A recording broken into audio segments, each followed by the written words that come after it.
Hi, I wanted to give a testimonial on a surgery I had 7 months ago with Dr. Showhead. It was for median arcuate ligament syndrome, celiac compression, gastroparesis pyloroplasty, as well as a hiatal hernia repair with fundoplication. I'm doing really well now, and I wanted to give a little history on what led me to having surgery and maybe give a little bit of anecdotal experiential information so others can come in well informed and make the right decisions for themselves. So my journey toward this liberating surgery goes way back to childhood. It began as more mild symptoms. I experienced left epigastric stabbing pain intermittently, and it was shrugged off likely as acid reflux or costochondritis. But I knew even as a kid that I was experiencing two separate things when I was having the acid reflux versus just sharp stabbing epigastric pain, because my acid reflux would have referred back pain. It was very different. In high school, I attempted running track, but I was very breathless. I couldn't keep up with other kids, though I had been, living at that altitude for years. And I experienced epigastric stabbing pain with that exercise, though I was otherwise in very good shape. While in nursing school, in my early 20s, I had horrible bouts of epigastric stabbing pain hit me frequently, and this was attributed to an ulcer, though I did not experience any other telling symptoms of it being that, and PPIs, like Protonics, were ineffective. I noticed my two sisters had no issues keeping on weight, and I had to fight really hard to keep weight on. They'd gain weight when they were stressed, and I would lose weight. And I always have loved eating just like them. No issues there.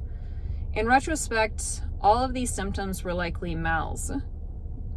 But it wasn't until the symptoms grew into a more serious nature that I was finally diagnosed in my late 30s. I'm 40 now.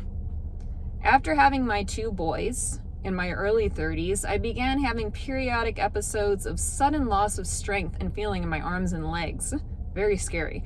That would pair with horrendous bladder pain and urgency, numbness, dizziness, nausea, and confusion. I would frequent the ER and always find the same thing, that my potassium and phosphorus were low, sometimes critically low.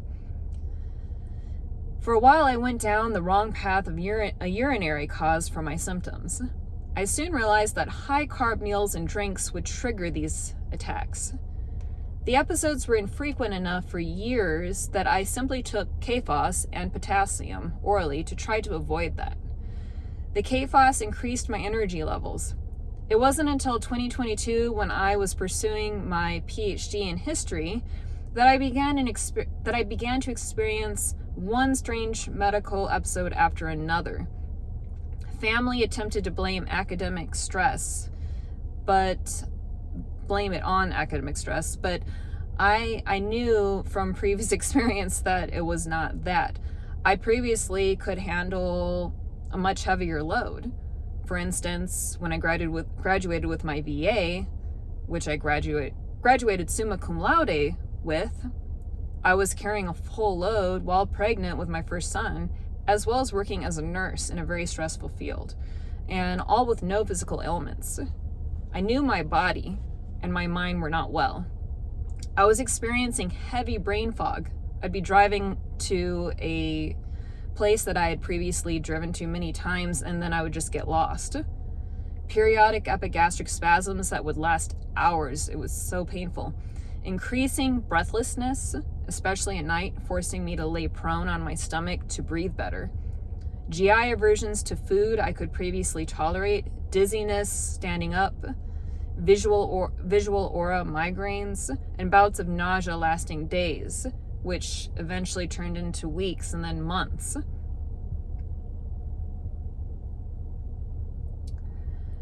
My immune system was weakened, and I was constantly battling acute illnesses on top of persistent flare-ups like warts on my feet that lasted years despite medical treatment and intervention. And they attributed it to an immune issue as well.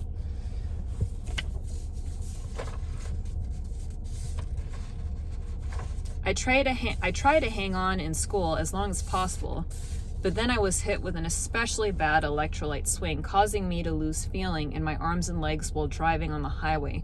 Thank God my kids were not in the car. In the ER later, they were short-staffed due to the pandemic. I was given a napsine because it was assumed that I was anxious on top of being nauseated, though I was actually experiencing that terrible bladder spasm pain. The anapsine triggered one of the worst adverse responses I had ever experienced. Later to find out it was actually extrapyramidal symptoms, more specifically neuroleptic malignant syndrome, which can be life-threatening. I felt as though I couldn't breathe for 24 hours straight. I felt like I was going to die. I was stumbling around my house taking breathing treatments. I was sent home only to return to the ER a day later with critical low electrolytes, episodes of sudden muscle rigidity in my arms, flashes of light in my periphery, very low blood pressure, weakness in my extremities, dizziness, and rhythmic contractions going across my abdomen, almost like I were giving birth. Basically, my autonomic nervous system had gone haywire. My father, who's a physician, taught me some techniques for phrenic and vagus nerve relaxation, and I could temporarily stop the spasms in their tracks and contractions, proving this was dysautonomia. It was suggested by lower educated medical staff several times that I was exhibiting recreational drug withdrawal symptoms, which was lovely to hear as having been a nurse for years at that point, though I had never done drugs in my life. That was fun. I have been drug tested several times throughout my medical journey because these symptoms mimicked illicit drug use and withdrawal. I was ultimately and sequentially referred to a gastroenterologist, neurologist, endocrinologist, urologist, rheumatologist. After having every test in the book for every differential diagnosis, including experiencing a spinal leak after having a spinal tap to check for MS, with the worst headache of my life, until I got a blood patch. It was determined that I had connective tissue disorder of some sort, something rare, dysautonomia, mild gastroparesis, and potentially a urinary or metabolic disorder leading to hypokalemic periodic paralysis type symptoms. The connective tissue disorder made sense because I remember my knee frequently popping out of joint when I ran out on the playground. And as a kid, and my joints are hypermobile to this day. I went on with life, but I felt very weak. I experienced increasing exercise intolerance. My blood pressure remained low after that hospitalization, and I went on midodrine to keep it up. My bones felt increasingly weak. I developed osteopenia. My hair was falling out, which was very humiliating. I was anemic, and my brain fog and GI intolerances continued.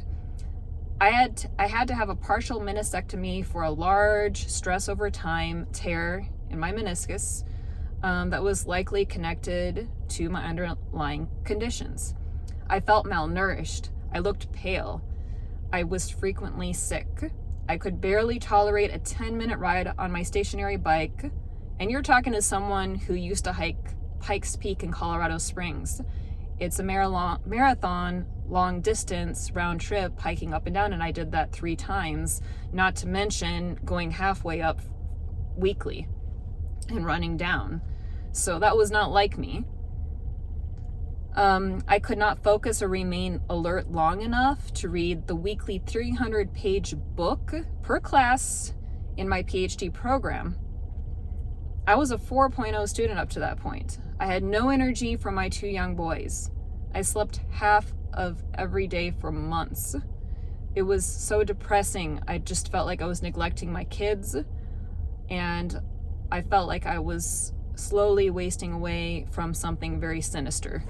So you can imagine I was crying basically every night. I dropped out of the PhD program and entered an online master's program in education so I could complete my education from home. I felt defeated. I believed I was wasting away from a rare disease that no one could pin down. It was suggested several times that my symptoms were psychosomatic, which was deeply hurtful.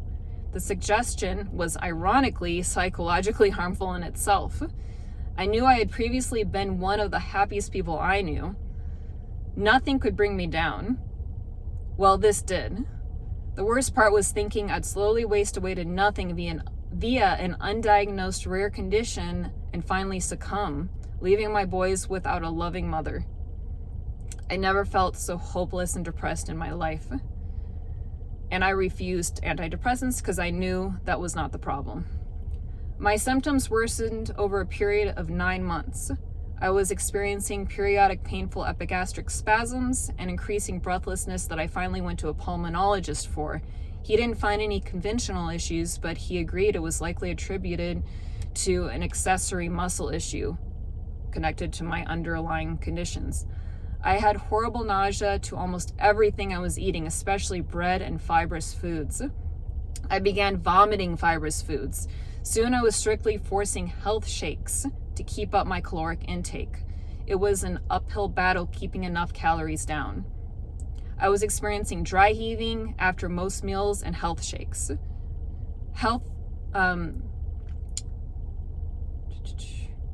shakes would occasionally trigger my electrolyte attacks. I remember trying to write a final paper for my grad school class, and I was dry heaving the entire time through for hours. Zofran was ineffective for me, and Phenergan just knocked me out. So it was one of the two evils I'd had to turn to. I just kept thinking, I can do this. I need to graduate with something practical after all these years of school. Then I had another horrible electrolyte attack while teaching at my first secondary teaching job. I nearly blacked out in front of my students, but I dashed out to an office next door just in time and called my husband, only to lose strength in my arms and legs as per usual when I had these attacks. In the ER, my heart rate dropped into the 40s, which was frightening because I felt it slow down and I became very cold. They rushed me back for an EKG, and that came back abnormal. They ended up testing me for a pulmonary embolism. Ultimately, it was found that my potassium and phosphorus were low. They ultimately gave me Reglan for my gastroparesis, and once again, I had a terrible response to that. Another akathisia episode, which is uncontrolled restlessness and a feeling like of severe, depression and feelings of doom. Which is a extrapyramidal response, much like with the anapsine. It was finally determined by my providers that these electrolyte drops I was having was actually refeeding attacks caused by my gastroparesis. I had been experiencing them for years prior to this, not knowing really what was causing it. Reading up on refeeding syndrome, this made complete sense, as high-carb foods and drinks triggered these attacks due to a sudden metabolic shift after long periods of low caloric intake. And I'd argue poor metabolism and absorption in light of the fact that I never really dropped below my BMI and I consistently maintained caloric intake with one thing or another, whether it be a health shake or trying to get some solids down. But despite that, I was still having these metabolic shifts. A drop in phosphorus, which characterizes refeeding syndrome, compromises oxygen and ATP or energy processes in the body, leading to multi-organ involvement.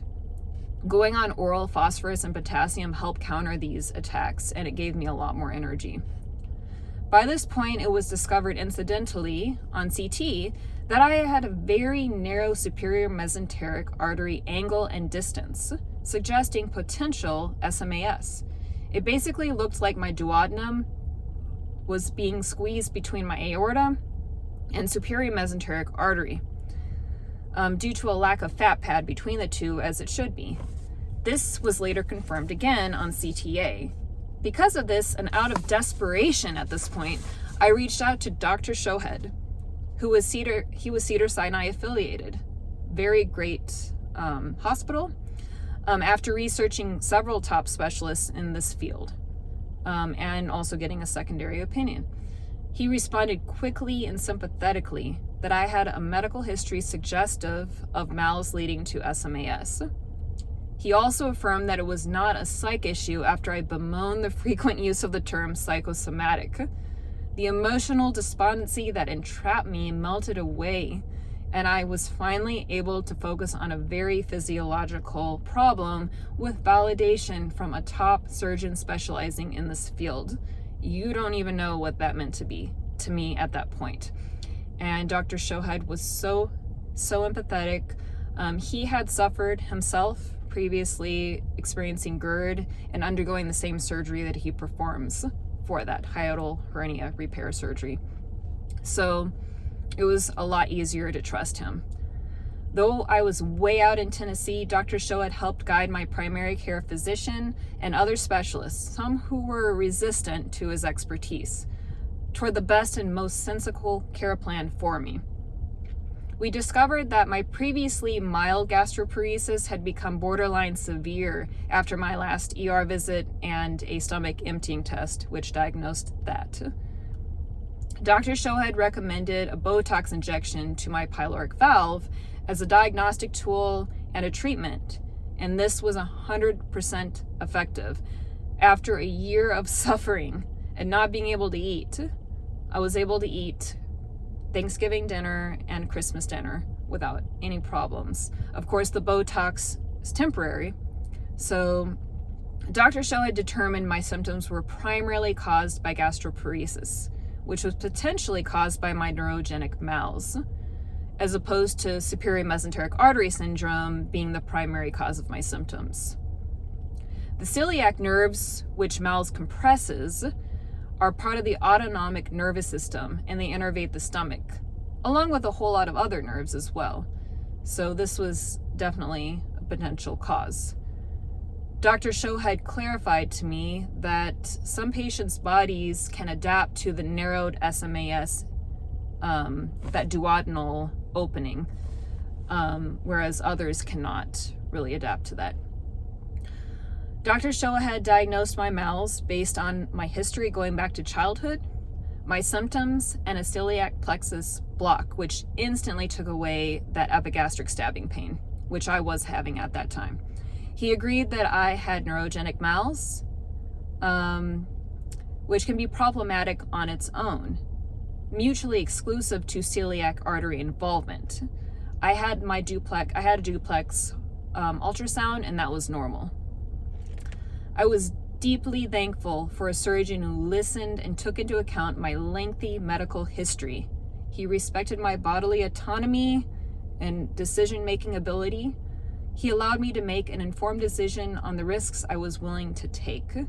I knew the risks going into surgery, but I felt immense peace in light of Dr. Shohead's educational background, his knowledge, experience, attention to detail, and skill with robotic surgery. He reassured me that robotic surgery actually facilitated visualization as opposed to restricting it when compared to open surgery. Not only that, but Dr. Shohead's office team worked diligently and efficiently to get the financial side squared away while sympathizing with my suffering. They were awesome. Dr. Shohead performed a successful robotic MALS, pyloroplasty, and hiatal hernia repair for my GERD history, all three at once. I was attended to by Dr. Shohead and his lovely NP afterward. My diet was appropriately tailored for a gradual transition to solid foods afterward. I had to take it easy for several weeks while I healed, and I had to continue watching my carbs due to dumping syndrome, which can develop in a percentage of patients after an effective pyloroplasty surgery. With time, my dumping syndrome gradually lightened up, and I was able to go on a medication called Acarbose, taken with simethicone, which completely ameliorated my dumping syndrome symptoms. I am now, like I said, 7 months post-op, and I can verifiably confirm that I now have zero epigastric pain during rest and exercise. I no longer feel breathless. I have way more energy. My immune system is stronger. I know it's disgusting, but my warts on my feet totally disappeared after years of having them. My mind feels sharp. I no longer experience nausea or vomiting after eating. I eat healthy, but I can splurge here and there without consequences. I'm back to work without having to worry. I can tolerate spicy foods without GERD attacks, and I have not had one epigastric spasm. The biggest improvement for me is that I have not had any refeeding attacks, those drops in electrolytes, since surgery, which is unprecedented because I used to have them rather frequently, at least monthly, and it's been 7 months. It proves in my mind that everything was interconnected. The only drawback now is that I am dependent on a carbose to prevent the occasional dumping attacks that can be debilitating.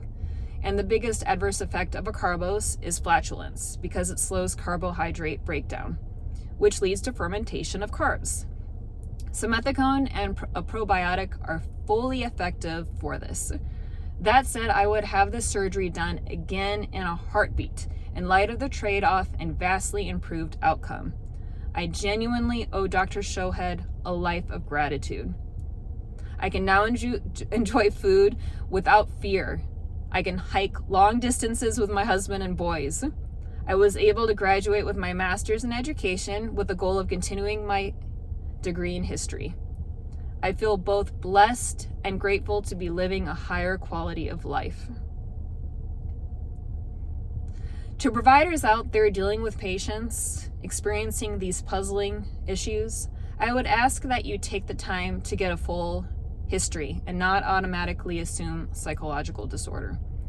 Truly understanding these conditions is contingent on a patient's subjective experience and relying on that patient's history. I have studied medical history in depth, and historically, there has always been an ego battle between orthodox or conventional medical practitioners and the visionary allopaths and homeopaths. In today's marketplace of medical care, I would advise that these orthodox providers self-reflect on their ego as well as motive for entering medicine. Compassionately recenter the patient and open their minds to new ideas.